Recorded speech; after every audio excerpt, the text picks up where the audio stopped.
Baik, selamat pagi ya adik-adik semuanya ya.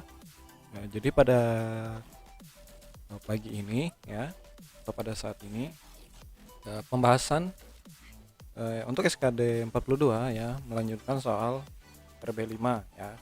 Kemarin pembahasan untuk RB5 sudah sampai nomor 15 ya adik-adik ya. Nah, jadi pada pembahasan kali ini kakak akan melanjutkan pembahasannya dari eh, nomor 16 ya sampai 30, kemudian dilanjutkan dengan eh, soal PKP ya. Nah, untuk itu ya adik-adik kakak minta untuk ketikkan hadir di komentar ya, supaya kakak bisa tahu siapa saja yang eh, hadir ya pada saat ini ya. Oke, tentu saja ya kakak mulai dari nomor 16 ya. Nah, nomor 16 soalnya, sikap berlandaskan nasionalisme di bawah ini yang berpengaruh pada kebijakan fiskal negara adalah. Nah, sikap berlandaskan nasionalisme di bawah ini yang berpengaruh pada kebijakan fiskal negara adalah. Nah, kira-kira yang mana ya adik-adik? Fiskal itu apa sih gitu kan? Fiskal itu yang pasti itu berhubungan dengan keuangan ya adik-adik ya. Nah, berarti pastilah kita untuk jawabannya kita cari yang sekiranya berhubungan dengan keuangan negara ya adik-adik ya. Nah, jadi di sini jawabannya adalah yang A ya, nomor 16, yaitu membayar pajak tepat pada waktunya. Terus apa sih kebijakan fiskal? Kebijakan fiskal merupakan kebijakan yang dibuat pemerintah untuk mengarahkan ekonomi suatu negara melalui pengeluaran dan pendapatan berupa pajak pemerintah ya. Jadi itu ya adik-adik maksudnya ya. Nah, kalau untuk yang lain seperti yang B ya, itu bukan itu tidak berkaitan dengan keuangan ya, bukan, itu tidak berkaitan dengan fiskal.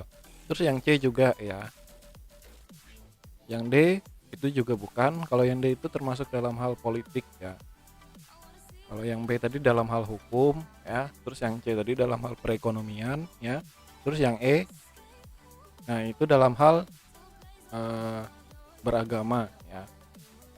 Jadi yang berkaitan dengan fiskal, sikap nasionalisme yang berkaitan dengan kebijakan fiskal itu yang A ya adik-adik ya. Oke, selanjutnya nomor 17 ya. Pertahanan bangsa dilambangkan dalam lambang negara Garuda Pancasila dalam bentuk. Nah, kira-kira bagian manakah dari lambang negara Garuda Pancasila yang melambangkan pertahanan ya, adik-adik ya. Nah, untuk itu adik-adik uh, bisa lihat jawabannya itu di sini adalah yang E ya, perisai di tengah burung Garuda ya. Jadi perisai di tengah burung Garuda itu melambangkan pertahanan bangsa ya. Bahwa bangsa Indonesia itu sebagai bangsa yang kokoh ya, yang siap berjuang untuk mempertahankan kemerdekaan dan kedaulatannya ya. Nah, untuk yang lain seperti mata Garuda yang tajam mengawasi ya, itu melambangkan eh, bangsa Indonesia ya, yang membela kebaikan dan kebenaran ya. Kemudian yang selanjutnya warna emas Garuda Pancasila ya, itu melambangkan kejayaan bangsa Indonesia ya, kejayaan bangsa Indonesia. Nah, terus yang C, pita yang dicengkram burung Garuda ya, itu adalah semboyan Bhinneka Tunggal Ika ya, yaitu semboyan persatuan bangsa Indonesia ya. Kemudian garis hitam tebal horizontal dalam perisai itu ya melambangkan letak Indonesia di negara tropis ya, dan juga dilewati garis khatulistiwa ya. Oke, itu ya. Selanjutnya nomor 18, wujud bela negara seorang pelajar di luar negeri adalah. Nah, wujud bela negara itu maksudnya adalah eh, tindakan yang bisa dilakukan ya oleh seseorang ya untuk membela negaranya. Jadi itu maksudnya wujud bela negara ya. Nah, jadi meskipun di luar negeri itu seseorang juga tetap bisa ya melakukan tindakan wujud bela negara ya. Nah, 18 itu jawabannya langsung saja yang B ya, yaitu mengembangkan ilmu pengetahuan. Nah, perilaku penuntut ilmu dan mengembangkan ilmu pengetahuan itu dilakukan ya agar bisa diterapkan untuk kesejahteraan masyarakat luas. Jadi ilmu yang diperoleh seorang pelajar ketika belajar di luar negeri ya itu dikembangkan ya agar bisa diterapkan untuk kesejahteraan masyarakat luas, yaitu masyarakat Indonesia ya. Terus kalau yang opsi yang lain ini malah bertolak belakang ya. Itu bukan tindakan wujud bela negara ya adik-adik ya. Karena seperti tindakan A ini menuntut gaji kepada pemerintahan itu tindakan yang apa ya? Justru sebaliknya ya, malah melemahkan negara. Ya, terus yang C ya, kalau yang C ini bukan tindakan seorang pelajar ya, ini lebih sebagai tindakan pemerintah ya bagi pelajar yang berada di luar negeri ya. Ini dari pemerintah gitu ya, bukan dari pelajar. Terus yang D, nah yang D ini berkebalikan ya, seharusnya kan mencari pekerjaan itu sebaiknya di dalam negeri ya, karena di dalam negeri kan berarti secara tidak langsung kita berkontribusi, pelajar tersebut berkontribusi terhadap Indonesia ya. Terus yang E, memberikan informasi penting kepada pemerintah luar negeri. Nah ini justru bukan membela negara ya, ini malah melemahkan negara ya, memberikan informasi penting kepada pemerintah luar negeri ya. Kenapa? Karena ada informasi yang terjadi di dalam negeri itu tidak semuanya harus diketahui oleh luar negeri ya. Ya. Jadi tidak boleh sembarangan ya memberikan informasi ya. Oke, selanjutnya nomor 19. Pekan olahraga nasional memberikan kesempatan bagi atlet di daerah Indonesia untuk menunjukkan kemampuan dan keterampilan dalam bidang keolahragaan yang dimiliki. Jika ditelisik lebih dalam, PON ini dilaksanakan demi sebenarnya apa sih tujuan diselenggarakannya PON atau Pekan Olahraga Nasional ya? Tujuannya itu adalah D ya, dilaksanakan demi integritas negara ya. Apa sih maksudnya integritas negara ya? Integritas negara itu maksudnya keutuhan dan kesatuan negara Indonesia ya. Maksudnya negara itu cuma tidak hanya apa ya, bersatu secara undang-undang, secara hukum ya, tetapi dalam hal semangat kebangsaannya juga ya adik-adik ya kan. Jadi di sini integritas negara ya salah satunya bisa kita wujudkan dengan diselenggarakannya PON ya. Kemudian apa sih pelaksanaan PON itu tujuannya? Pelaksanaan PON merupakan perwujudan negara dalam proses integrasi nasional dari berbagai potensi daerah-daerah di seluruh negara agar satu sama lain dapat menunjukkan kemampuan SDM yang ada dengan cara persatuan dan kesatuan ya. Jadi setiap daerah di Indonesia pada dasarnya itu memiliki potensi ya. Nah dalam hal ini kan potensi para atlet-atlet olahraga ya. Jadi dengan diadakannya PON ini diharapkan setiap daerah itu bisa mengenali daerah yang lain ya, dan setiap daerah juga ya itu bisa mewujudkan semangat persatuan dan kesatuannya ya, merasa bahwa sebagai bangsa satu ya, meskipun dari daerah yang berbeda itu memiliki semangat dan rasa persaudaraan ya, yaitu sebagai bangsa Indonesia ya. Kalau yang kalau yang A ya, sebenarnya PON itu bukan kewajiban negara ya. Yang terpenting di situ tujuannya bukan juga untuk pertahanan negara ya.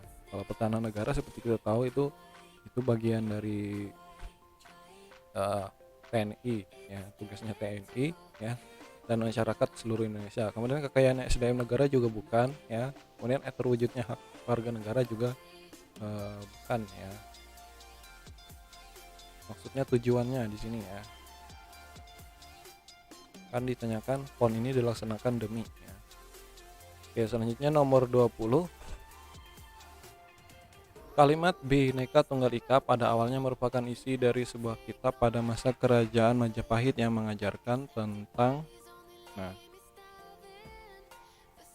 jadi Bhinneka Tunggal Ika itu sudah ada ya istilahnya dari zaman kerajaan Majapahit ya. Yang artinya adalah D ya. Jadi yang D ya yaitu toleransi ya, mengajarkan tentang toleransi antara umat Hindu Siwa dan umat Buddha ya. Nah, untuk Bhinneka Tunggal Ika itu sendiri itu ditulis dalam kitab Sutasoma ya adik-adik ya. Kitab Sutasoma. Nah, dalam kitab Sutasoma masa kerajaan Majapahit ya, pengertian kalimat Bhinneka Tunggal Ika lebih ditekankan pada perbedaan bidang kepercayaan juga keanekaragaman agama dan kepercayaan di kalangan masyarakat Majapahit ya. Jadi kalau konteksnya pada waktu itu persatuan antara atau toleransi antara umat Hindu Siwa dan umat Buddha. Kalau sekarang kan Bhinneka Tunggal Ika itu kan maksudnya toleransi dan persatuan antara suku-suku yang ada di Indonesia, seluruh daerah yang ada di Indonesia. Jadi bukan berdasarkan agama, tapi berdasarkan daerah dan suku ya. Jadi ya. Nah, lanjut ya ke nomor 21. Pola pikir dan cara pandang bangsa Indonesia terhadap jati diri dan lingkungannya yang didasarkan pada Pancasila dan UUD 1945 merupakan bentuk pengukuhan dan apresiasi terhadap negara yang berdaulat demi sikap nasionalisme yang mengalir dalam setiap perilaku bernegara dan berbangsa. Ya, kemampuan ini dikenal sebagai ya, yang mana yang kira-kira tepat adik-adik? Apakah nasional? Yang jelas bukan nasional wawasan ya, karena itu katanya itu kata yang bersifat umum ya adik-adik ya. Kalau nasional wawasan antara C, D, dan E ini ya. Nah, yang benar adalah yang D ya, wawasan Nusantara ya. Jadi apa sih maksudnya wawasan Nusantara itu adik-adik? Wawasan Nusantara adalah pola pikir dan cara pandang bangsa Indonesia terhadap kondisi yang ada di dalam wilayahnya ya. Sesuai dengan falsafah negara serta UUD 1945 sebagai cara untuk melestarikan dan menumbuh kembangkan nasionalisme. Secara singkat bisa dibilang wawasan Nusantara itu cara pola pikir dan cara pandang bangsa Indonesia ya terhadap kondisi yang ada di Indonesia sendiri ya. Nah, tentu saja cara pandangnya itu ya itu berdasarkan falsafah negara Indonesia yaitu Pancasila dan UUD 1945 ya. Jadi bagaimana cara seorang memandang perbedaan ya, entah baik itu suku maupun daerah yang ada di Indonesia, bagaimana seseorang melihat ya banyaknya keragaman itu sebagai suatu kekayaan ya. Bangsa Indonesia itu merupakan cara pikir berdasarkan wawasan Nusantara ya adik-adik ya. Nah, kalau untuk C dan E ini untuk wawasan nasional itu sering disamakan dengan wawasan Nusantara ya adik-adik ya. Tetapi kan di sini fokusnya kalau wawasan nasional itu kan nanti bisa diartikan ke bangsa yang lain ya. Kalau wawasan Nusantara kan itu maksudnya Nusantara kan kata lain dari Indonesia ya. Jadi yang tepat itu wawasan Nusantara. Kalau wawasan nasional itu masih bersifat umum ya pengertiannya ya, definisinya. Kemudian ketahanan nasional. Ketahanan nasional itu berkaitan dengan ketahanan bangsa Indonesia ya di tengah-tengah dunia ya. Maksudnya di tengah-tengah bangsa lain ya, di antara bangsa lain ya. dalam hal mempertahankan kedaulatan negara Indonesia dan juga menghadapi arus globalisasi yang eh, terjadi saat ini sampai seterusnya ya. Jadi itu maksudnya ketahanan nasional. Kemudian nomor 22, berikut ini yang tidak termasuk aktualisasi nilai-nilai Bhinneka Tunggal Ika dalam bidang politik adalah, nah, jadi yang ditanyakan itu yang tidak termasuk, berarti yang bukan ya. Kira-kira yang mana ya?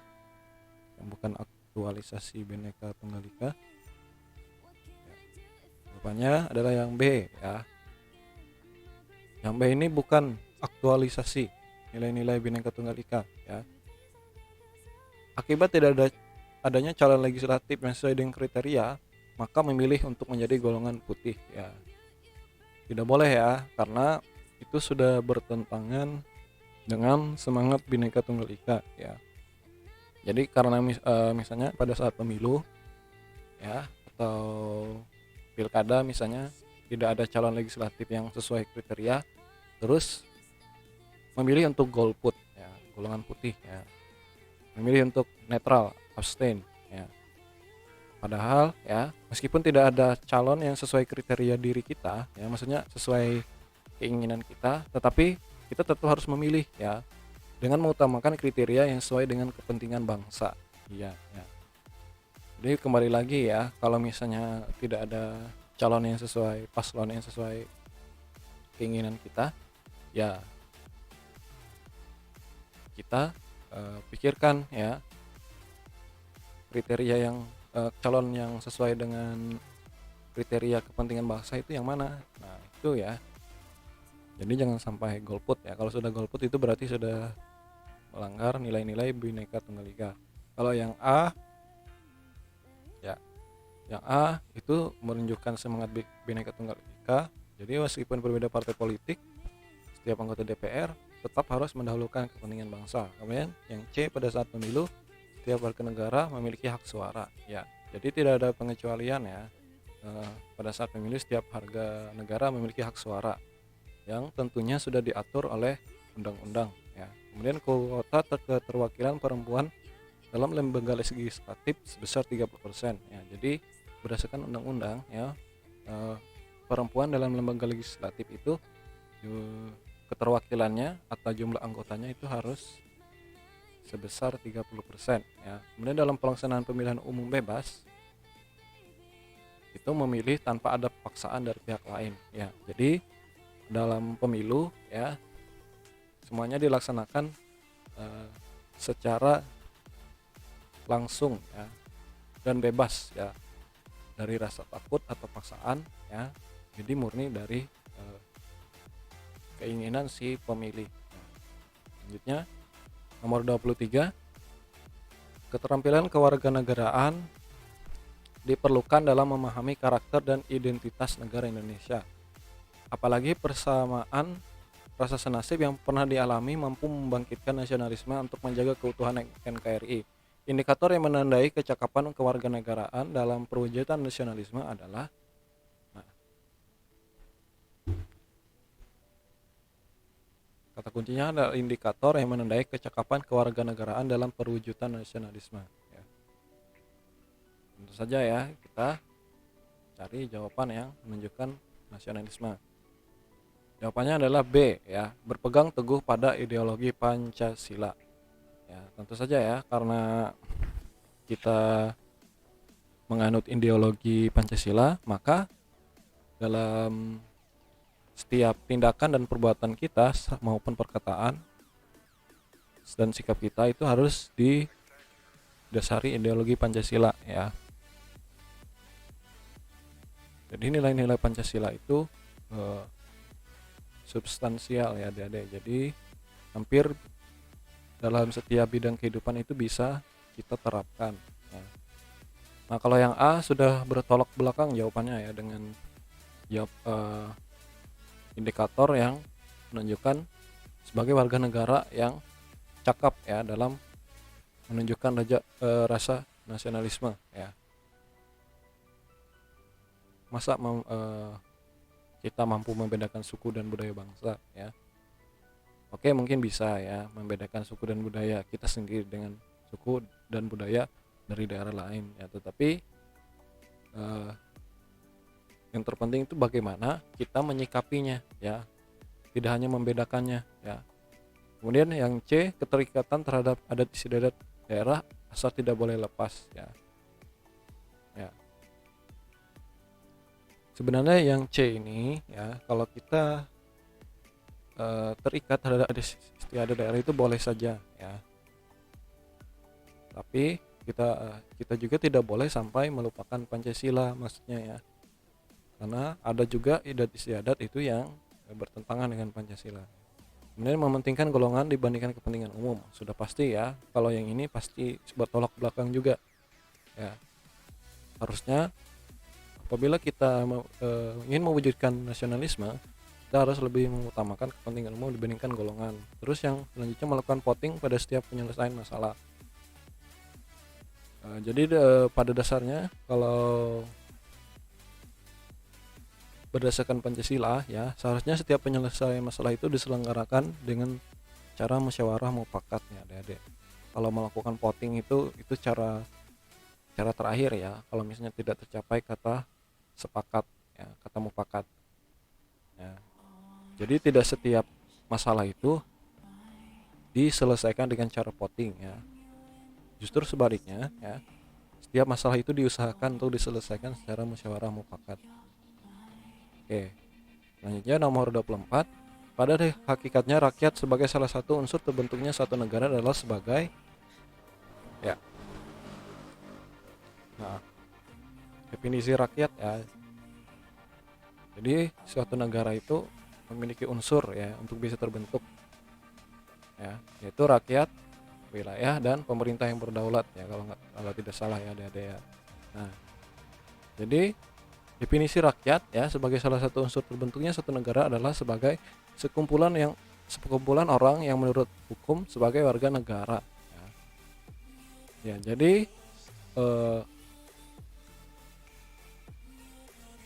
sekumpulan orang itu baru bisa dikatakan rakyat apabila sudah memenuhi hukum ya atau undang-undang yang mengatur tentang warga negara di suatu negara ya. Seperti Indonesia kan ada undang-undangnya ya yang mengatur bagaimana seseorang bisa dikatakan resmi sebagai seorang warga negara ya. Kalau yang A ya, B, C dan E ya, itu masih belum masih belum pasti ya adik-adik ya.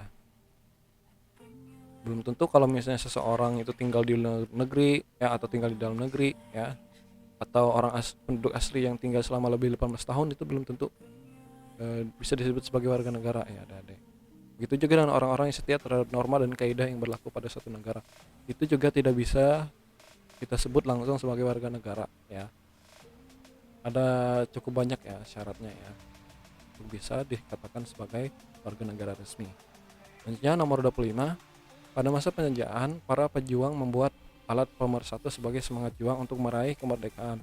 Salah satunya adalah diciptakannya lagu kebangsaan Indonesia Raya yang pertama kali diperdengarkan pada waktu ya.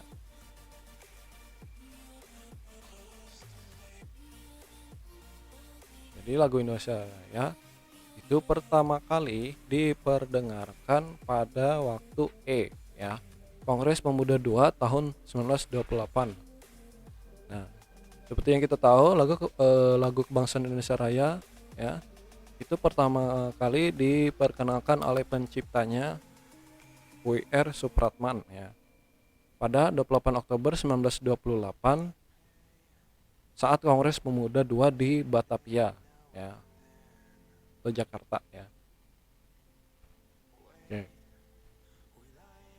Kemudian nomor 26, pada saat pemilu pertama kali dilakukan Indonesia tahun 1955, Partai Komunis Indonesia menjadi salah satu partai besar. Hal ini terjadi karena ya, hal tersebut terjadi karena A ya, sentralisasi kekuasaan ya. Ya. Jadi pada saat itu pemerintahan pada saat itu masih terfokus pada penataan pusat ya, untuk menguatkan kedaulatan bangsa ya. Nah, akibat itu ya, kesejahteraan di daerah itu menjadi kurang terjamin ya.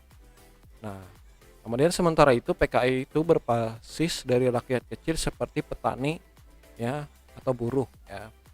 Adapun tujuan PKI adalah menjamin kesejahteraan rakyat kecil ya, sehingga pada pemilu pertama 1955 PKI memiliki suara besar ya karena mendapat banyak dukungan dari rakyat kecil di daerah-daerah ya. Jadi mayoritas suara PKI pada saat pemilu 1955 itu berasal dari rakyat kecil di daerah-daerah ya. Tentu saja karena jumlah rakyat kecil itu lebih banyak ya di daerah-daerah, maka suara yang diperoleh pun menjadi besar ya. Nah, jadi secara tidak langsung Partai Komunis itu menjadi partai yang besar karena terjadinya sentralisasi kekuasaan. Nah, sentralisasi kekuasaan itu maksudnya waktu itu pemerintah masih terfokus ya pada penataan pemerintahan pusat ya. Jadi dipusatkan, sentralisasi ya, dipusatkan ke pusat ya. Kekuasaan eh, negara itu dipusatkan ke pusat pada waktu itu ya. Oke, itu ya penjelasannya. Selanjutnya nomor 27, Kabinet Juanda merupakan kabinet yang terdiri dari para ahli untuk mengatasi masalah yang ada di Indonesia pada saat itu. Salah satu keberhasilan Kabinet Juanda adalah dengan dikeluarkannya Deklarasi Juanda. Alasan dikeluarkannya Deklarasi Juanda adalah ya, alasan dikeluarkannya Deklarasi Juanda adalah C ya, yaitu melindungi kekayaan negara Indonesia. Dalam hal ini kekayaan negara Indonesia yang terdapat di dalam landasan kontinen ya, yang eksklusif sebagai milik Republik Indonesia. Landasan kontinen itu maksudnya kekayaan negara Indonesia yang berada di lautan wilayah Indonesia ya, adik-adik ya. Nah, jadi kan dengan adanya Deklarasi Juanda ini ya, kekayaan negara yang terdapat pada landasan kontinen itu eksklusif menjadi milik Republik Indonesia ya, dan Indonesia memperoleh ya atau berhak secara penuh untuk menggali dan memanfaatkan kekayaan alam yang berada di wilayah tersebut ya. Makanya karena di situ kekayaan alamnya cukup banyak ya, maka itu perlu dilindungi ya, agar negara lain tidak sampai mengambilnya juga ya. Selanjutnya nomor 28, Indonesia merupakan negara yang menghargai jasa para pahlawan, seperti dengan pembangunan monumen untuk mengenang perjuangan para pahlawan. Salah satunya adalah monumen Pancasila Sakti yang dibangun untuk mengenang B ya, yaitu gugurnya pahlawan revolusi akibat peristiwa gerakan 30 September oleh PKI ya. Jadi yang B diperingati dengan didirikannya monumen Pancasila Sakti ya. Kemudian yang A, peristiwa pertempuran Ambarawa antara TKR dengan sekutu ya, itu diperingati dengan monumen Palagan Ambarawa ya. Kemudian peristiwa perlawanan rakyat Blora melawan Belanda pada 1948 itu diperingati dengan monumen Garuda Pancasila ya. Yang D, yaitu semangat perjuangan para pemuda dan pejuang pada pertempuran 5 hari di Semarang ya, itu diperingati dengan didirikannya monumen Tugu Muda ya. Lalu yang E, pengibaran bendera merah putih di Puncak Tidar pada 25 September 1945 yang sering disebut sebagai peristiwa Tidar ya, diperingati dengan didirikannya monumen Tidar ya. Oke, selanjutnya nomor 29 ya. Berikut ini merupakan beberapa hal yang diumumkan oleh Maijen Soeharto melalui Radio Republik Indonesia pada tanggal 1 Oktober 1965 ya, kecuali yang D ya. Nah, yang D itu ya, pencarian 6 jenderal yang diculik oleh PKI ya di daerah Lubang Buaya itu dimulai pada tanggal 3 Oktober ya.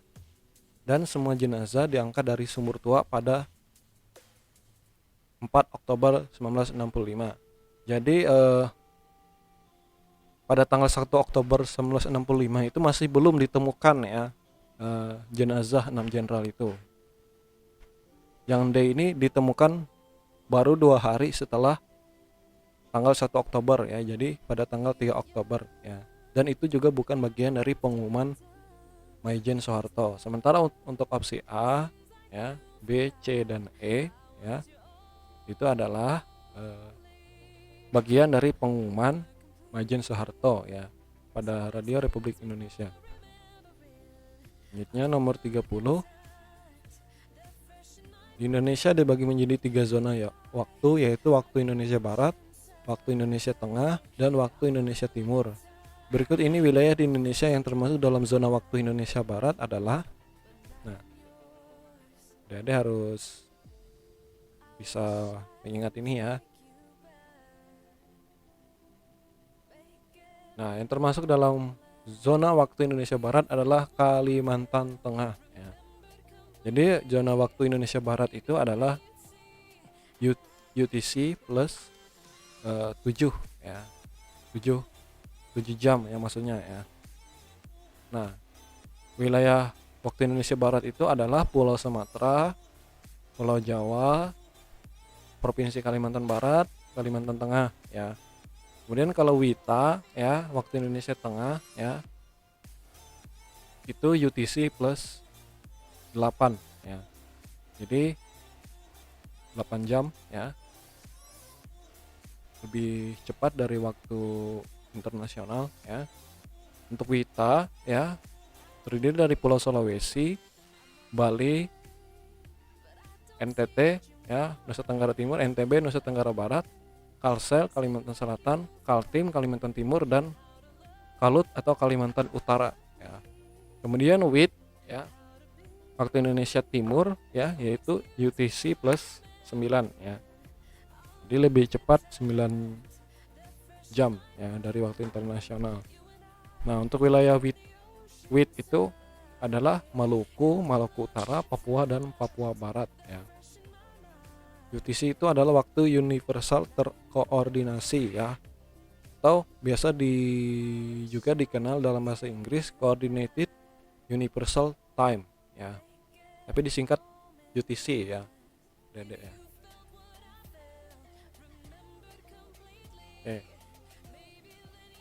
Oke. Sekarang kita lanjut ke soal TKP ya, Dede ya. Nah, untuk soal TKP ya masih sama kayak soal sebelumnya. Asas yang pertama itu adalah profesionalisme ya, Adik-adik ya. Nah, nomor 66. Saya sudah bekerja di bagian personalia selama 5 tahun, tetapi atasan meminta saya untuk pindah ke bagian keuangan yang mengharuskan saya mengikuti banyak training ataupun diklat ya. Maka yang harus saya lakukan menghadapi situasi tersebut adalah ya, kita cek ya.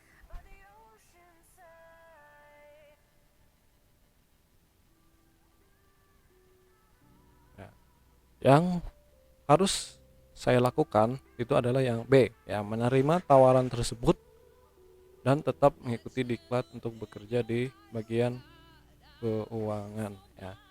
Jadi meskipun dikatakan saya sudah bekerja selama 5 tahun ya di bagian personalia, tetapi itu tidak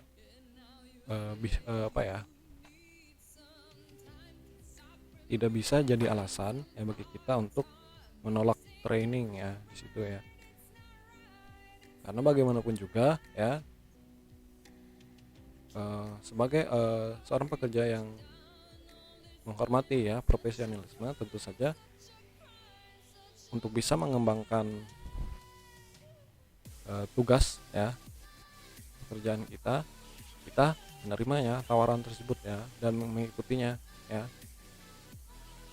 Nah, selanjutnya untuk opsi yang E, menerima tawaran tersebut dan akan mengikuti training yang saya belum mengerti materinya untuk bekerja di bagian keuangan ya. Yang E ini maksudnya kita menerimanya, tetapi kita hanya mengikuti bagian yang belum kita mengerti ya. Nah, padahal kan kita dikatakan di situ sudah 5 tahun sebagai personalia ya. Kayaknya akan apa ya? Akan kesulitan juga ya kalau kita hanya mengandalkan pengetahuan kita sendiri ya. Jadi akan lebih baik kalau kita mengikutinya secara penuh ya. Jadi yang E itu 4 ya poinnya. Terus yang D, menerima tawaran tersebut dan mengikuti diklat karena sudah ada aturannya ya. Jadi mengikutinya bukan karena kita semangat atau termotivasi ya untuk apa ya, mendapatkan pengetahuan dan pengalaman yang baru, tapi kita justru melakukannya karena hanya mengikuti aturan ya. Makanya yang D itu kurang ya poinnya ya dibandingkan yang B dan E ya. Terus yang A, menerimanya dan saya yakin dengan pengalaman yang saya miliki tidak akan kesulitan untuk bekerja di bagian keuangan ya. Nah, masalahnya kalau yang A ini dia menerimanya tapi tidak ada niatan untuk mengikuti training itu tadi ya. Padahal kan dengan pengalaman yang dia miliki sebagai personalia itu belum tentu ya cukup ya untuk bekerja di bagian keuangan ya. Terus yang C, karena sudah lama bekerja di bagian personalia sehingga saya akan memikirkan dahulu tawaran tersebut ya. Kalau ini dia ragu-ragu ya, ragu-ragu karena alasannya dia sudah lama bekerja di personalia selama 5 tahun ya. Padahal kan sudah dikatakan di soalnya ya bahwa saya ya atau kita itu bisa mengikuti training terlebih dahulu ya sebelum menerimanya ya.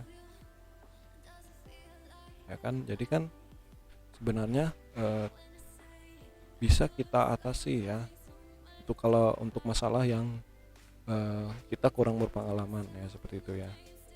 Itu ya. Nah deh selanjutnya nomor 67, Anda merupakan pimpinan baru di kantor cabang dan Anda mengeluarkan peraturan baru ya untuk mengatur para pegawai kantor cabang supaya menjadi lebih disiplin ya mengenai jam masuk kantor. Sementara Anda sendiri sedikit sulit untuk masuk tepat waktu karena jarak rumah Anda dengan kantor cabang yang jauh. Maka sebagai pimpinan yang Anda lakukan adalah jadi di sini kita berperan sebagai pimpinan ya. Nah, yang tepat itu adalah mematuhi peraturan yang ada meskipun aturan tersebut buatan sendiri dengan posisi sebagai pimpinan. Ya. Jadi aturannya berlaku untuk semuanya ya. Tidak hanya untuk pimpinan tapi juga berlaku juga untuk para pegawai ya, adik-adik ya. Tidak ada pengecualian maksudnya ya. Semuanya wajib mengikutinya ya. Terus kalau yang A, tentu saja akan memberikan contoh baik bagi pegawai lain karena tidak ingin dianggap pimpinan yang semena-mena. Iya, alasannya yang kurang tepat ya. Seharusnya alasannya bukan karena memberikan contoh ya, tetapi karena memang pada dasarnya kita semuanya harus sama-sama ya mengikutinya ya seperti adik-adik. Terus yang E, berusaha berangkat lebih pagi supaya tidak terlambat dan tidak malu jika pimpinan masuk kerja terlambat ya. Berusaha berangkat lebih pagi lagi ya. Tapi kan di dalam soal kan dikatakan jarak rumah dengan kantor cabang itu cukup jauh ya.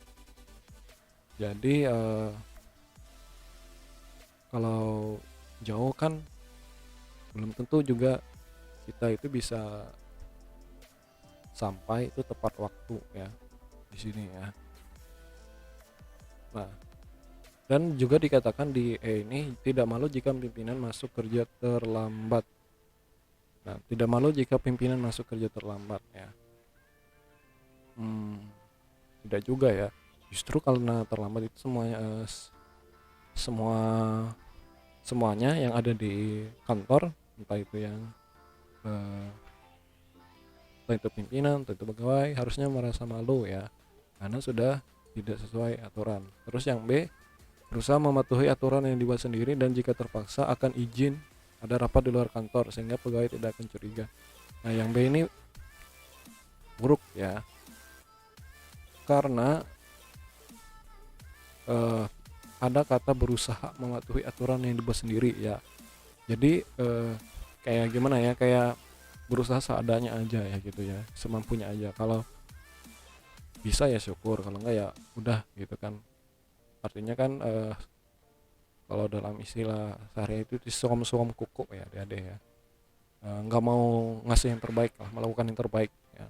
Terus kalau misalnya terpaksa ya, mengatakan ada izin ya, izin akan ada rapat di luar kantor supaya pegawai tidak curiga. Wadah ya kan, itu sangat-sangat bertentangan ya dengan asas profesionalisme. Terus yang C, sebagai pimpinan maka ada dispensasi jam masuk kantor sehingga sesekali dapat masuk tidak sesuai aturan. Nah, jadi ini malah membuat peraturan ya dengan ada dispensasi khusus untuk pimpinan ya. Nah, kan yang ini lebih parah lagi ya dibandingkan yang B tadi ya. Karena kalau seperti itulah nanti akan timbul rasa tidak hormat ya dari para pegawai yang dipimpin ya. Tentu saja itu akan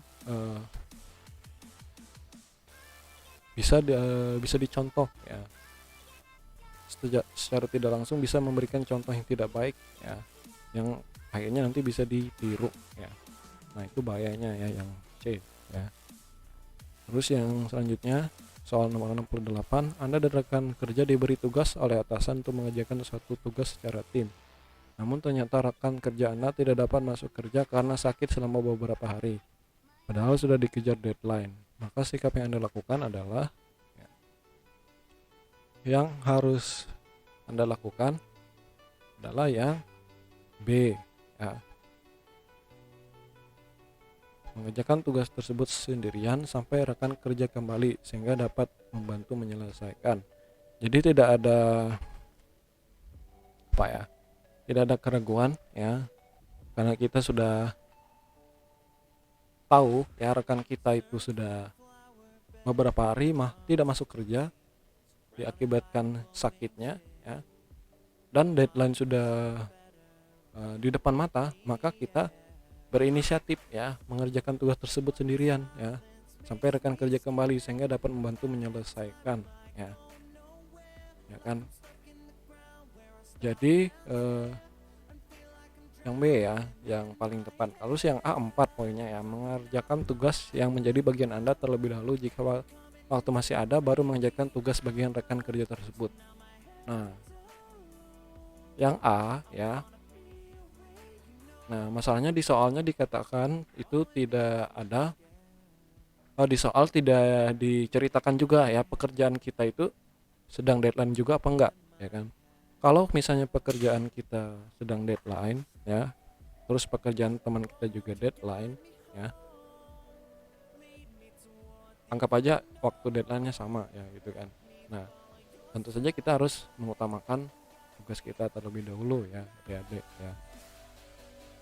Nah, sedangkan di soal nomor 68 ini itu tidak ada ya dijelaskan di soalnya bahwa tugas kita tuh sedang memiliki pekerjaan yang deadline-nya juga sama ya. Jadi yang ini tentu saja kurang ya poinnya dibandingkan yang B ya. Lebih baik kita utamakan dulu membantu teman kita ya, yang pekerjaannya sudah deadline tapi masih belum selesai karena dia tidak turun, dan tidak turunnya pun karena sakit ya, kayak gitu ya adik-adik ya. Terus yang C, mengerjakan semua tugas yang ada dan akan melaporkan kepada atasan bahwa tugas tersebut dikerjakan secara individu bukan tim. Nah, kalau yang C ini eh, itu bukan bagian dari profesionalisme yang baik ya adik-adik ya. Yang C ini jawabannya tidak realistis ya adik-adik. Maksudnya eh, sangat-sangat tidak mungkin ya kalau kita itu bisa mengerjakan semua tugas yang ada sendirian ya, sangat-sangat tidak mungkin ya. Yang bisa kita lakukan ya itu paling banyak yang bisa kita lakukan itu membantu saja ya adik-adik ya, ya kan. Nah, lagi pula kan di C ini dikatakan melaporkan kepada atasan bahwa tugas tersebut dikerjakan secara individu bukan tim, seolah-olah kita menginginkan ingin pamer ya, ingin menunjukkan ini loh gitu kan, saya bisa kerjakan semuanya sendiri ya, padahal kan belum tentu hasilnya baik ya, seolah-olah kita itu bisa mengerjakan semuanya sendiri ya, itu salah ya. Karena dalam asas profesionalisme salah satu indikator ya bahwa seseorang itu profesional ya adalah dia bisa bekerja sama dengan baik ya dan bersedia membantu rekannya ya, tanpa perlu memperoleh penghargaan atau memperoleh penghargaan atau semacam insentif ya, gitu ya.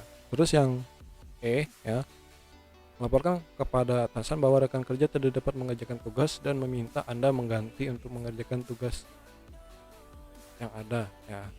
Kalau yang E berarti kita masih pengen ngebantu tapi harus lewat persetujuan atasan dulu ya. Padahal kan kalau kayak gitu kan bisa memerlukan waktu yang lama ya kan. Padahal kan bisa saja langsung saja kita bantu ya, tidak perlu meminta meminta persetujuan atasan ya. Karena dikatakan kalau di sini rekan kerja itu sudah tidak turun selama beberapa hari, pasti sudah diketahui ya kayak gitu ya. Tidak perlu lagi melaporkan ya, langsung saja kita kerjakan ya seperti itu. Terus yang D, menunggu rekan kerja kembali bekerja untuk mengerjakan tugas bersama-sama setelah mendapatkan izin atasan. Nah, kembali lagi ya ke soalnya bahwa dikatakan sudah dikejar deadline ya adik-adik. Berarti kalau menunggu ya rekan kerja kembali itu malah tidak akan selesai ya. Jadi makanya opsi yang masih bisa kita terapkan itu yang B ya. Yang B, A dan C ya. Jadi nomor 69 ya. Nomor 69, beberapa hari ini Anda mengerjakan laporan yang harus selesai lusa. Tetapi hari ini atasan meminta Anda untuk menggantikannya menghadiri acara seminar yang diadakan besok. Bagaimana sikap Anda menghadapi situasi tersebut? Nah, untuk nomor 69 ini situasinya dua-duanya sama-sama penting ya, adik-adik. Ya, sama-sama penting. Tapi yang kalau laporan yang sedang kita kerjakan itu harus selesai lusa, sedangkan yang acara seminar itu akan diadakan besok ya. Nah, tindakan yang paling tepat itu yang D ya, berusaha menyelesaikan laporan terlebih dahulu ya sebelum acara seminar ya. Ya, kan acara seminarnya masih besok ya. Jadi hari ini kita masih punya waktu ya untuk menyelesaikan laporan ya. Nah, karena acara seminarnya bukan hari ini ya, tapi besok, berarti kita bisa ya masih sempat ya untuk menyelesaikannya. Nah, kenapa kita harus menyelesaikan terlebih dahulu ya tugas tersebut? Karena nanti kalau kita ikut seminar dulu tapi belum kita kerjakan laporannya, otomatis nanti laporannya itu terbengkalai adik-adik ya, tidak selesai ya. Belum lagi kita harus ngeceknya dulu ya setelah selesai laporan. Jadi yang D ya, Ya, itu yang paling tepat ya. Terus yang C, Anda menghadiri acara seminar tersebut sehingga dapat rehat sejenak dari pekerjaan yang ada dan setelahnya dapat melanjutkan menyelesaikan laporan ya. Ya. Nah, ini alasannya yang kurang bagus ya. Nah, kita kan nggak tahu ya apakah setelah seminar itu kita mempunyai sisa waktu yang cukup ya untuk menyelesaikan laporan kita ya kan. Nah, jadi daripada timbul masalah ya seperti itu ya, lebih baik kita prioritaskan dulu menyelesaikan yang sedang kita kerjakan ya, yaitu laporan kita ya, meskipun dikatakan selesainya harus selesai lusa ya adik-adik ya. Nah, terus yang B ya, 3 ya poinnya. Laporan tersebut akan menjadi merepotkan kalau tertunda sehingga memilih menolak permintaan tersebut. Ya, tidak bisa juga ya kita langsung menolaknya ya hanya karena laporan kita, karena waktunya kan tidak bersamaan juga ya. Jadi selama masih bisa kita laksanakan dua-duanya ya, jadi tidak perlu sampai menampik ya atau menolak salah satunya gitu ya kan. Terus yang selanjutnya yang A, 1 poinnya, Anda akan menghadiri acara seminar tersebut agar dapat menghindari dari tugas laporan. Sementara tugas laporan itu sudah merupakan kewajiban kita ya, tugas kita sebelum permintaan itu diberikan ya, permintaan untuk menghadiri acara seminar tersebut ya. Yang A jelas sudah salah ya. Terus yang E, Anda bisa menghadiri seminar dan mengerjakan laporannya nanti saja dengan meminta waktu tambahan pada atasan karena acara seminar tersebut ya. Ya. Jadi kita minta tambahan waktu ya di sini ya. Nah, kalau yang kayak gini kan solusinya kan padahal sesuai gini ya, padahal laporannya itu bisa dia selesaikan ya, tetapi dia menjadikan seminar itu sebagai alasan dia minta tambahan waktu ya. Kurang tepat ya adik-adik ya kalau gitu ya. Harusnya kan diselesaikan secara cepat saja ya adik-adik ya, daripada meminta tambahan waktu lagi ya. Selanjutnya nomor 70, perusahaan tempat Anda bekerja sedang mengeluarkan produk baru yang baik untuk kesehatan. Anda dan beberapa rekan kerja ditugaskan untuk memasarkan produk tersebut di acara Jalan Sehat pada hari Minggu. Maka yang akan Anda lakukan adalah ya,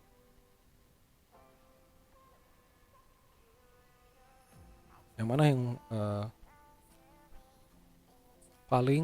paling utama untuk dilakukan ya, maksudnya ya itu udah yang C ya. Promosi sebaik mungkin hingga produk dapat terjual dan dikenal oleh konsumen ya. Jadi maksudnya itu menggunakan berbagai cara ya yang baik ya agar konsumen itu tertarik ya dengan produk yang kita lakukan. Terus yang B kita lihat yang B, mempromosikan produk ke setiap orang yang ada apapun hasilnya karena sudah berusaha promosi ya. Ya. Jadi kalau yang B itu motivasinya kurang ya kalau dibandingkan yang C ya. Karena ada kata apapun hasilnya ya. Jadi seolah-olah tidak yakin dan percaya bahwa untuk produk yang kita perkenalkan itu bisa menarik konsumen ya. Terus yang E, berusaha mempromosikan produk karena ada uang tambahan jika mampu menjual produk secara banyak ya. Nah, kalau yang E ini alasan untuk mempromosikan itu yang kurang tepat ya.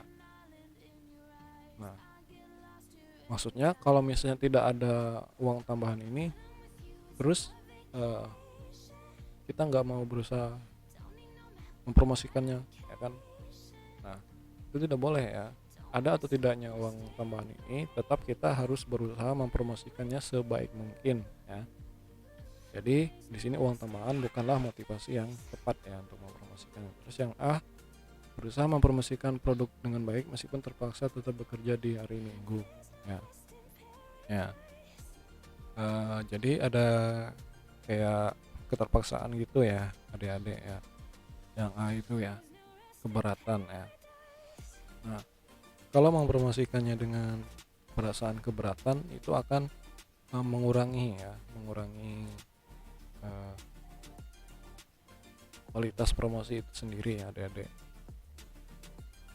Karena kalau merasa terpaksa untuk mempromosikannya pada hari Minggu ya, itu akan membuat kita setengah-setengah melakukannya ya adik-adik.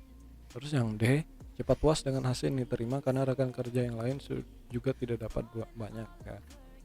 Jadi karena produk yang dipromosikan itu tidak apa ya, yang kita jual itu tidak banyak terjual, terus teman kita juga yang lain juga sama, terus kita merasa puas, ini jelas salah ya, karena sudah bertolak belakang dengan apa tujuan promosi itu sendiri ya adik-adik. Promosi kan tujuan untuk memperkenalkan ya, pokoknya eh, memberitahukan ya kepada konsumen ya, sekaligus eh, menarik perhatian ya, seperti itu ya, memperkenalkan dan menarik perhatian ya. Itu bukan tugas yang bisa dianggap enteng ya adik-adik ya. Jadi makanya harus dilakukan sebaik-baiknya ya, harus dilakukan dengan sepenuh hati ya, dan alasannya pun harus alasannya karena itu memang penting gitu ya, bukan karena alasan yang lain ya. Selanjutnya nomor 71, hari ini Anda dan rekan kerja memiliki tugas untuk melakukan presentasi di hadapan klien penting. Namun 30 menit sebelum presentasi ya, rekan kerja mengabarkan bahwa dia tidak dapat mengikuti presentasi karena mengalami kecelakaan dan mengharuskan untuk dirawat di rumah sakit. Bagaimana Anda menyikapinya? Ya.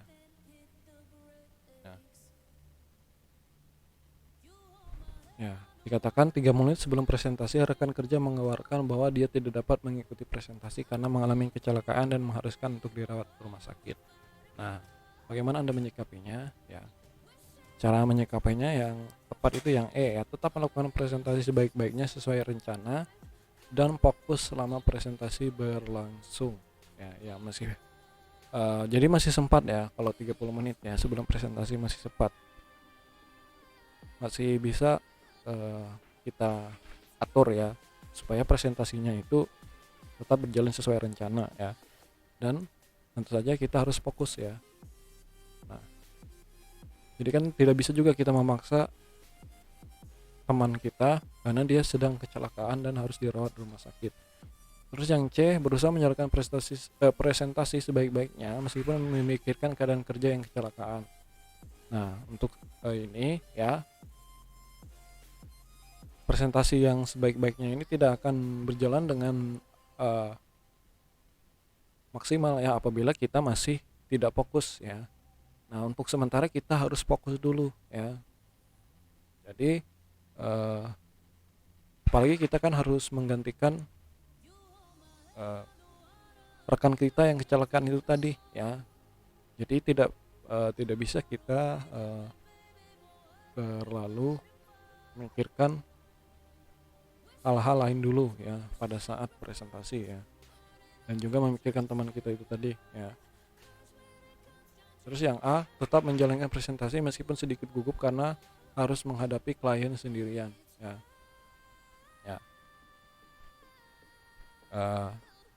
Meskipun sendirian kita tidak boleh sampai merasa gugup ya, karena di sini kan kita tidak hanya menjalankan atau mempresentasikan bagian kita, kita juga harus mempresentasikan bagian teman kita yang kecelakaan itu ya. Jadi jangan sampai ada keraguan sedikit pun ya, kegugupan sedikit pun pada saat menghadapi klien. Jadi tetap lakukan yang terbaik ya, presentasikan secara sebaik mungkin ya. Terus yang B, tetap melakukan presentasi sesuai jadwal dan meminta rekan lain untuk menemani Anda selama presentasi ya. Kalau B ini menunjukkan bahwa kita itu benar-benar tidak percaya diri dan terlalu bergantung pada teman kita ya. Ya kan? Terus yang D, melakukan presentasi sesuai rencana tanpa mengharapkan hasilnya ya. Nah, justru sebaliknya ya, kita seperti yang tadi ya, tetap melakukan presentasi secara maksimal ya, dan tetap fokus juga ya, agar hasil yang diperoleh itu, yang kita harapkan itu semuanya maksimal juga ya. Makanya yang D ini 2 aja poinnya ya, adik-adik. Selanjutnya nomor 72, pekerjaan merupakan tanggung jawab yang diberikan orang lain kepada saya untuk diselesaikan. Setiap pekerjaan harus dilaksanakan sesuai dengan batas waktu yang telah ditentukan atasan. Setiap pekerjaan yang saya lakukan sebisa mungkin saya ya. D ya, mengerjakan tugas dengan maksimal dan berusaha menyelesaikan sebelum batas waktu ya. Terus yang B, mengerjakan dengan saya beri sedikit tambahan yang dapat menambah nilai dari pekerjaan tersebut ya. Terus yang A, mengerjakan dengan penuh semangat sehingga dapat diselesaikan tepat waktu apapun hasilnya. Yang C, mengerjakan sesuai aturan yang berlaku sehingga hasilnya memungkinkan dapat maksimal. Yang E, mengerjakan tugas dan meminta saran kepada atasan agar tidak melakukan kesalahan sedikit pun. Jadi yang paling baik di antara semuanya itu adalah menyelesaikannya dengan maksimal dan sebelum batas waktu ya, adik-adik ya. Kalau yang B itu menambah nilai dari pekerjaan tersebut, kadang itu bagus ya, kadang juga tidak ya kalau kita menambahkan ya. Karena yang terpenting itu sebenarnya bukan nilai tambah ya, tetapi bisa nggak ya, itu bisa diselesaikan sebelum batas waktu. Terus yang A, nah kalau bisa kerjakan penuh semangat dan juga sebelum batas waktunya ya, bukan tepat waktu ya, adik-adik ya. Oke, selanjutnya yang C ya, mengerjakan sesuai aturan yang berlaku sehingga hasilnya memungkinkan dapat maksimal ya. Tidak juga ya, kadang kita harus beradaptasi ya, atau melakukan improvisasi ya pada saat menyelesaikannya. Tidak selamanya ikuti aturan itu bisa membuat hasil pekerjaannya selalu maksimal ya, tidak juga ya. Terus yang E, mengerjakan tugas dengan meminta saran kepada atasan agar tidak melakukan kesalahan sedikit pun. Nah kalau yang ini terlalu bergantung ya pada atasan ya untuk menyelesaikannya ya, dan karena takut melakukan kesalahan akhirnya kita meminta saran terus menerus ya, gitu ya. Selanjutnya 73, suatu ketika rekan kerja Anda yang dekat dengan Anda ditugaskan ke kantor cabang lain, padahal Anda biasanya bertanya kepadanya bila mengalami kesulitan dalam pekerjaan. Maka yang Anda lakukan ke depannya setelah situasi tersebut adalah ya, nomor 73 ya. Tadi aspeknya masih aspek profesionalisme ya. Nah, yang sebaiknya kita lakukan ke depannya itu adalah yang D, tetap bekerja dengan baik dan terpacu untuk berusaha memecahkan masalah sendiri tanpa tergantung rekan kerja. Ya, jadi harus bisa beradaptasi dengan situasi yang baru ya. Dan kita juga harus selalu ingat bahwa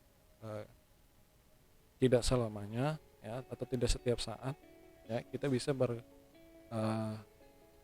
ya atau berdiskusi dengan rekan kita ya ketika bekerja ya. Terus yang B, tidak mempermasalahkan karena sekarang Anda sudah belajar banyak sehingga memungkinkan dapat mengatasi masalah yang ada ya. Jadi kayak gimana ya, kayak perlu waktu gitu ya adik-adik ya kalau untuk opsi yang B gitu ya. Seolah-olah yang B ini mengatakan bahwa kalau misalnya tidak belajar banyak ya, terus tidak mau gitu ya merelakan rekan kita itu dipindah tugaskan ya ke kantor yang lain ya. Terus yang A, berusaha untuk bekerja dengan baik sesuai dengan kemampuan diri dalam setiap pekerjaan ya. Kalau yang A ini motivasinya ya yang kurang eh, semangat ya dalam menyelesaikan pekerjaannya ya. Terus yang berusaha untuk bekerja mandiri meski nanti pada beberapa kesempatan akan bertanya kepada rekan kerja yang lainnya ya. Yang ini motivasinya semakin turun ya dibandingkan yang tadi ya. Jadi terlihat pada kata berusaha untuk bekerja mandiri ya. Meski nanti pada beberapa kesempatan akan bertanya kepada rekan kerja yang lainnya ya. Takutnya ini kalau kayak gini kita merepotkan rekan kerja yang lain ya. Terus yang C, kerja seperti biasa dan akan wajar saja jika Anda melakukan kesalahan yang nantinya akan berusaha Anda selesaikan apapun caranya. Nah, jadi sama saja seperti tadi ya. Jadi intinya jangan sampai kita menjadikan rekan kerja kita yang dekat dengan kita kemudian dipindahkan ke kantor cabang lain itu sebagai sebuah alasan ya untuk tidak bekerja secara maksimal ya. Jadi intinya siap atau tidak siap ya, dipindah tugaskan atau tidak dipindah tugaskan rekan kerja kita tetap lakukan bekerja sebaik mungkin ya. Oke ya, pelayanan publik ya nomor 74. Anda adalah aparatur sipil negara yang bekerja di balai kota. Suatu hari ada orang yang mengadu kepada Anda bahwa jalan di daerahnya banyak yang berlubang dan membahayakan para pengendara lain. Maka tindakan yang Anda lakukan menghadapi situasi tersebut adalah ya, yang ya, melaporkan kepada atasan mengenai situasi tersebut, dan tindak lanjutnya adalah tindak lanjutnya karena tempat pekerjaan Anda tidak memiliki wewenang menangani permasalahan tersebut ya. Jadi karena instansi tempat kita bekerja itu bukan bagian yang berwenang ya, maka kita bisa melaporkannya kepada atasan ya untuk bisa atasan tindak lanjuti lagi ya dengan menghubungi kepala instansi yang berwenang ya untuk mengatasi masalah jalan yang berlubang itu ya. Terus yang A, menerima pengaduan tersebut dan segera mengerahkan instansi terkait untuk menyelesaikan permasalahan tersebut. Itu bukan wewenang kita ya, karena itu bukan dan juga bukan bagian atau kapasitas kita untuk melakukannya ya. Jadi kita hanya sebatas bisa melaporkannya saja ya, karena itu bukan wewenang instansi kita ya. Terus yang C, berkoordinasi dengan rekan kerja lainnya untuk menangani permasalahan tersebut dengan memasang tanda hati-hati pada jalan ya. Nah, kalau ini kan perlu izin juga ya adik-adik ya, perlu koordinasi juga ya. Jadi tidak bisa juga langsung dipasang begitu saja ya. Dan yang paling penting di sini instansi yang tempat kita bekerja ya itu tidak berwenang menangani masalah kerusakan jalan itu ya. Jadi kurang etis ya kalau kita melakukannya ya tanpa berkoordinasi dengan instansi yang berwenang ya. Kita malah mengajak rekan kita untuk langsung memasangnya ya. Bagus sih cepat tanggap kayak gitu kan, tapi kan tetap saja ya itu tidak sesuai dengan prosedur ya kan. Terus yang B, meminta maaf pada orang tersebut karena bukan wewenangnya untuk mengurusi permasalahan tersebut ya. Kalau hanya meminta maaf ya takutnya nanti orang tersebut bingung ya harus bilang kemana lagi ya kan. Jadi alangkah baiknya kita sampaikan ya, kita teruskan ya keluhan rakyat atau masyarakat di sekitar situ ya. Terus yang D, menyarankan kepada orang tersebut supaya mengadu kepada pihak yang mengurus infrastruktur daerah ya. Sekali lagi ya sama kayak opsi B tadi ya. Mungkin saja orang yang mengadukan masalah itu tidak tahu ya harus mengadu kemana, makanya mengadu ke kita ya. Nah, sebagai aparatur sipil negara ya, meskipun kita tidak bekerja di instansi yang berwenang menanggapi keluhan tersebut, kita tetap bisa menyampaikannya ya pada instansi yang berkaitan ya. Selanjutnya nomor 75, Anda adalah customer service online di suatu perusahaan jasa yang dituntut menyelesaikan masalah pelanggan dalam waktu maksimal 5 menit. Maka yang akan dilakukan supaya kinerja Anda dapat tetap baik dalam melayani pelanggan adalah ya, karena aspeknya pelayanan publik, maka yang paling tepat itu adalah B ya, belajar mengenai produk, komunikasi efektif, dan alternatif pemecahan masalah ya. Ya, jadi ada 3 pokok penting ya, yaitu menguasai informasi tentang produk, kemudian bagi mengetahui dan bisa melakukan komunikasi secara efektif, dan juga bisa menyiapkan alternatif pemecahan masalah ya. Makanya yang B yang paling lengkap ya. Jadi tidak hanya satu aspek saja ya adik-adik ya, sebagai seorang customer service online ya. Terus yang A, berusaha untuk menyelesaikan setiap aduan pelanggan kurang dari 5 menit. Nah, sebenarnya kalau A ini bagus ya adik-adik ya, tetapi pada prakteknya ya, tidak setiap aduan pelanggan itu bisa diselesaikan dalam waktu kurang dari 5 menit saja, karena ada yang permasalahannya sangat rumit, ada juga yang tidak terlalu rumit ya adik-adik ya. Nah, terus yang D, berbicara sepenuhnya sesuai prosedur agar yang ada agar menghemat waktu ya. Nah,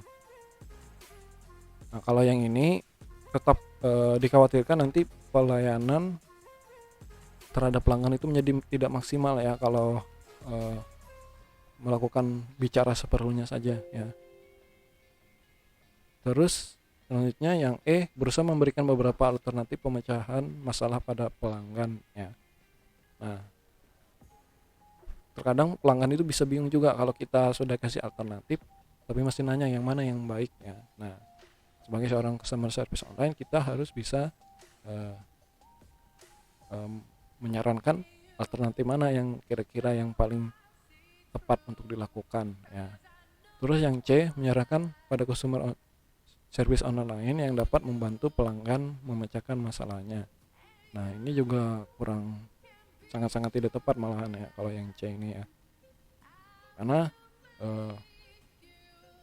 kita harus bisa ya menangani secara penuh ya, tanpa harus menyerahkannya kepada customer service online yang lain ya. Jadi untuk ini jawabannya yang B ya. Jadi B, A dan D, B dan A ya adik-adik ya, itu sama bagus ya. Cuma dalam hal ini seperti tadi yang kakak bilang ya, tidak setiap permasalahan itu bisa diselesaikan dalam waktu yang sama ya. Jadi makanya yang A itu lebih rendah daripada yang B. Kalau yang B kan kalau kita menguasai semuanya kan itu waktu penyelesaiannya pasti bisa lebih optimal ya adik-adik ya. Oke, itu saja ya. Sampai pembahasan kali ini kakak cukupkan sampai nomor 75 dulu ya. Untuk soal yang belum dibahas akan dibahas pada pembahasan selanjutnya ya. Kakak ucapkan terima kasih atas perhatian kalian ya selama menyimaknya.